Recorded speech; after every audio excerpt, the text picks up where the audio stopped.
Good morning সবাইকে। একটা নতুন ব্লগ নিয়ে চলে এসেছি। সকালবেলা স্নান টান করে নিয়েছি, এদিকে নতুন নাইটি পরে নিয়েছি।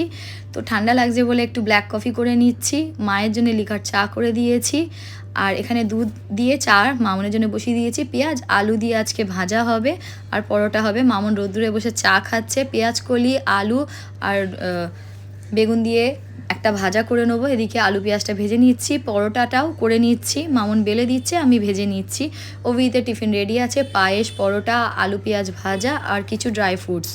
আর এখানে রোদ্দুর উঠেছে বলে কম্বলগুলোকে রোদ্দুরে দিয়ে দিয়েছি। আমি গান শুনতে খুব ভালোবাসি, তো সানডে বলে যেহেতু, তো মামুন আলু কেটে দিয়েছে মাংসর। এদিকে গরম জল বসিয়ে দিয়েছি, মশলা নিয়ে নিয়েছি, একসঙ্গে সব বেটে নেবো। মামুন পেঁয়াজ কেটে দিয়েছে, আর ওর জানি না ও বই চালিয়ে কোথায় চলে গেছে হইচইতে। এদিকে পেঁয়াজটা ভেজে নিচ্ছি, মশলাও আমার হয়ে গেছে। মাংসর মশলাটা কষিয়ে নিচ্ছি। গরম জল তো কড়াই আছে, ভাতও বসিয়ে দিয়েছি। মাংসর সিটি হয়ে গেছে প্রেসারে, যেহেতু খাসির মাংস আমি প্রেসারে সিটি না দিয়ে একদমই খেতে পারি না। তো যাই হোক, মশলাটা কষিয়ে নিচ্ছি, মাংসটাকেও কষিয়ে নিচ্ছি। এখানে অভিরাজ নিজের আইপ্যাড দিয়ে হচ্ছে না, ওর বাবার আইপ্যাড নিয়ে বসে পড়েছে। আর নতুন এখন ওর জানি না কি হয়েছে, এখনও ওরিও দিয়ে রোজ কেক বানাচ্ছে, রোজ খাবে, তার জন্য আমাকে একটু হেল্প করতে হচ্ছে। ও নিজেই এখন সব কিছু পারে। মাইক্রোওয়েভে দিয়ে দিয়েছি, দেখলাম একটু কাঁচা আছে, আবার মাইক্রোওয়েভ করব। তো এখানে আমি মাইক্রোওয়েভে টাইম দিয়ে দিলাম।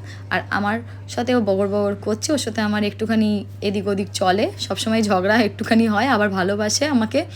তো যাই হোক, ফাইনালি আমাদের কেকটা হয়ে গেছে, ডান। ও চকলেট দিয়ে দিয়েছে, ওর খেতে খুব ভালো লাগে। আমিও একটু খেয়ে দেখলাম, খুবই ইয়াম্মি ছিল।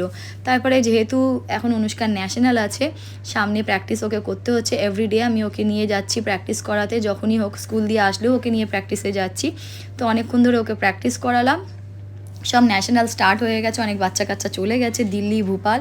অনুষ্কা আর আমি বাকি আছি যাওয়ার জন্যে। এদিকে খিদে পেয়েছিলো বলে ম্যাগি করে নিয়েছি। পেঁয়াজ, টমেটো, কাঁচা লঙ্কা কুচিয়ে নিয়েছি আর ভেজে নিচ্ছি। একটু ম্যাগি মশলা দিয়ে দিচ্ছি। আর যেহেতু কড়াইশুঁটি ছিল, কড়াইশুঁটি দিয়ে ম্যাগি খেতে আমার তো খুব ভালো লাগে, জানি না কার কী ভালো লাগে। আর যেহেতু শীতকাল, সবজি দিয়ে ম্যাগি খেতে সবারই ভালো লাগে। একদিন কোনো দিন করে দেখো, এরকমভাবে খুব ভালো লাগবে। জল দিয়ে এবারে ম্যাগিটাকে আমি পুরো ঢাকা দিয়ে দেবো কিছুক্ষণের জন্যে। ততক্ষণে গ্যাসটা পুছে নিচ্ছি, পরিষ্কার করে নিচ্ছি, আমি একদম ক্লিন করে নিচ্ছি, কেন আমরা একটু পরেই রেডি হয়ে বিয়েবাড়ি যাব। তো এদিকে ম্যাগি আমার ডান, রেডি। গরম গরম ম্যাগি, তিনজনে মিলে সার্ভ করে খেয়ে নিলাম। গরম গরম ম্যাগি, ঝাল ঝাল ম্যাগি। অনুষ্কা রেডি হয়ে গেছে, অভিরাজ রেডি হয়ে গেছে, আর এদিকে আমিও রেডি হয়ে গেছি। আমাদের বড় কুঠিতেই বিয়েটা, আজকের এই সিজনে লাস্ট বিয়েবাড়ি আমাদের বড় কুঠিতে। এরপরে আছে বাঙালিদের আর বিয়েবাড়ি নেই। তো এখানে ম্যানেজারের সাথে অনুষ্কা কথা বলছে, অভিরাজ বসে বসে কফি সাটিয়েই যাচ্ছে, খেয়েই যাচ্ছে কফির পর কফি। তো এখানে বর চলে এসেছিল, আর এখানে বউ বসেছিল। এই মণ্ডপটাও খুব ভালো সাজিয়েছে। সরি, ওটা মণ্ডপ ছিল না, ওখানে বসার জায়গা ছিল। এইটা হচ্ছে মণ্ডপ, বিয়ে হবে। আর ওপরে রাত্রের ডিনারের ব্যবস্থা ছিল, এখানে খাওয়া দাওয়ার ব্যবস্থা ছিল। এটা অত্যাধিক সুন্দরভাবে সাজানো থাকে সব সময়ের জন্যে। তো খুবই ভালো লাগছিলো, খাওয়া দাওয়ারও খুব ভালো ছিল, একদম সিম্পল ছিল।